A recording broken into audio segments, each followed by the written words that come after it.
De ce journal, Madame Joséphine Ouédraogo, ministre de la Justice, de la Promotion civique et des droits humains, garde des Sceaux. Bonsoir, Madame le ministre ou la ministre. Qu'est-ce que vous Comme préférez? vous voulez. Alors, on va aller avec Madame le ministre. Merci. Vous êtes là pour nous parler d'états généraux. C'est dans 2 jours. Oui. Un événement attendu aussi bien par les politiques, les justiciables, le monde de la justice. Aujourd'hui, est-ce que vous êtes prêts? Je peux dire qu'on est prêt, mais nous avons encore quelques ajustements à faire. Par exemple, demain, je dois rencontrer les facilitateurs, les animateurs des ateliers, préciser certaines choses. Également, le collège des médiateurs, etc., etc. Mais je peux dire que nous sommes prêts pour mardi. Alors, vous allez réunir combien de personnes et oui. Quel est le profil? Disons que le schéma des États généraux, c'est qu'il y a 2 plénières. Une, le premier jour pour l'ouverture et la plénière introductive qui va regrouper environ 2000 participants au Palais des Sports parce que c'est sous le haut patronage du chef de l'État, du président de la transition. Et la deuxième plénière, c'est la clôture le samedi dans la matinée. Et entre les deux, nous avons les ateliers qui regroupent 500 personnes au total. Et les participants ont été choisis de telle sorte que nous avons une représentation de l'ensemble des catégories socio-professionnelles et sociales du pays, pas seulement le monde de la justice. En fait, le monde de la justice représentera à peine 40% des participants. Tout le reste sera composé des forces vives, disons que des organisations de la société civile, des jeunes à travers les étudiants, les élèves, les syndicats aussi, la presse, les corps militaires, paramilitaires, le monde rural sera représenté également à travers les associations de producteurs, éleveurs, etc. Donc c'est une diversité de participants. Oui, mais est-ce que ce sont des gens qualifiés, qui ont la qualification pour parler des questions de justice? Ce sont des personnes qui peuvent s'exprimer, en tout cas en français, et qui sont préoccupées. C'est une condition? C'est une condition forcément puisque les travaux se font en français. Et ce sont des personnes qui ont de la réflexion sur les questions de justice parce que nous avons fait des émissions radiophoniques au préalable. Et pour donner la parole aux populations, nous avons senti que tout le monde a quelque chose à dire sur la justice, en quelque sorte. Donc leur participation est importante parce que nous ouvrons le monde de la justice et c'est quand même une première parce que les autres forums ou conférences sur les questions de justice, c'est quand même en grande majorité les acteurs de la justice entre eux qui travaillent. C'est normal puisque ce sont des questions purement techniques à ce moment-là. Alors, vous avez parlé de forum. On se rappelle qu'en 1998, je crois, oui. Il y a eu un forum national sur la justice. Aujourd'hui, oui. On parle des États généraux, mais c'est une question de sémantique. Alors, est-ce que vous pouvez nous garantir déjà que vous avez le rapport de ce forum-là? Bien sûr, j'ai été le chercher, le lire. En 1998, ce forum a donné naissance en 2010 à la politique nationale de justice. Et donc, c'était une rencontre du monde de la justice pour examiner, faire le diagnostic, c'est vrai, de l'état des lieux de la justice à ce moment-là. Ce qui veut dire qu'on connaît les problèmes de la justice. Il y a 17 ans. À travers... Ça ne suffit pas, il faut actualiser. Les choses ont évolué. Et si les programmes et les stratégies et les programmes qui ont été définis à l'époque à travers la politique nationale de justice n'ont pas réussi à ce jour à changer toute la situation de la justice et qu'au contraire, l'insurrection populaire l'a démontré, il y a eu une rupture totale de confiance entre les justiciables et les citoyens et la justice, c'est que la situation a évolué certainement dans un mauvais sens et que le malaise est là et qu'il faut regarder encore la situation d'une autre manière. Et c'est pour ça que la formule n'est pas un forum, mais des États généraux, parce que les résultats doivent être différents d'une simple politique nationale de justice. Les résultats du forum, ce sont des engagements. Ce ne sont même pas des recommandations, ce sont des engagements. C'est pourquoi ça va prendre la forme d'un pacte.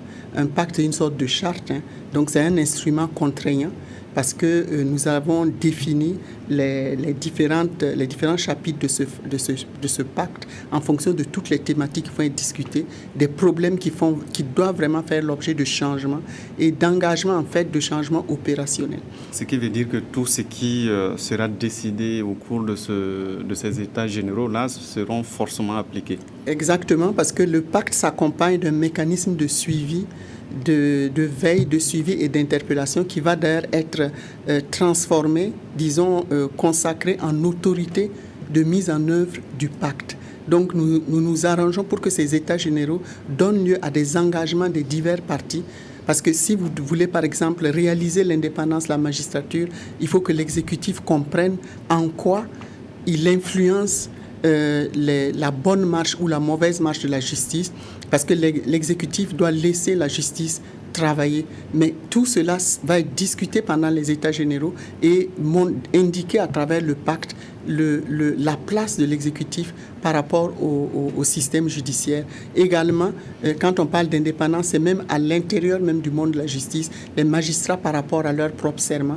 Donc il y a tout un tas d'aspects de l'indépendance de la justice qui vont être examinés et donner lieu à des engagements de part et d'autre. Donc pour chaque point, nous allons les examiner sous l'angle d'engagement, de changement à faire de manière claire et opérationnelle. Alors pour le justiciable qui nous suit actuellement, son problème, au-delà des questions dans les tribunaux de crimes de sang ou bien de crimes économiques, c'est beaucoup plus les actes. Est-ce qu'à l'issue de ces états généraux-là, il peut être sûr qu'on ne lui prendrait pas de l'argent, par exemple, pour établir son casier judiciaire ou bien, je ne sais pas, son certificat de nationalité? Là, vous parlez de la corruption. La corruption tient une place vraiment importante dans les débats, dans les discussions au niveau pendant les États généraux. Et la corruption fait déjà l'objet d'une loi, ce qui est une excellente chose. Et donc, toute la moralité, parce qu'on a un chapitre sur la moralisation du monde judiciaire et les questions d'éthique. Et donc, tout cela va croiser les questions de corruption. Ce qui fait que le pacte vraiment touche le cœur même du fonctionnement de la justice. Et l'accessibilité des services aussi de la justice va être traitée. Le fonctionnement des différentes juridictions et des autres services et les relations entre les justiciables et les acteurs de la justice, les relations entre les acteurs de la justice eux-mêmes, etc., etc. Nous allons vraiment voir les choses sous des contours qui n'ont jamais été abordés de manière aussi explicite et opérationnelle, c'est-à-dire en termes d'action à prendre pour le changement. Alors la rencontre va se terminer le 28 mars. Oui.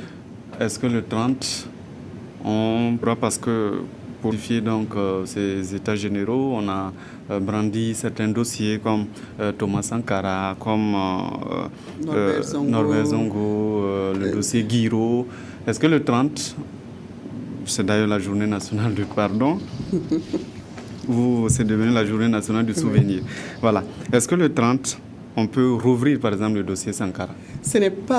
On n'a pas brandi le dossier Sankara, le dossier Norbert Zongo, le blocage des dossiers de crimes de sang pour justifier les états généraux.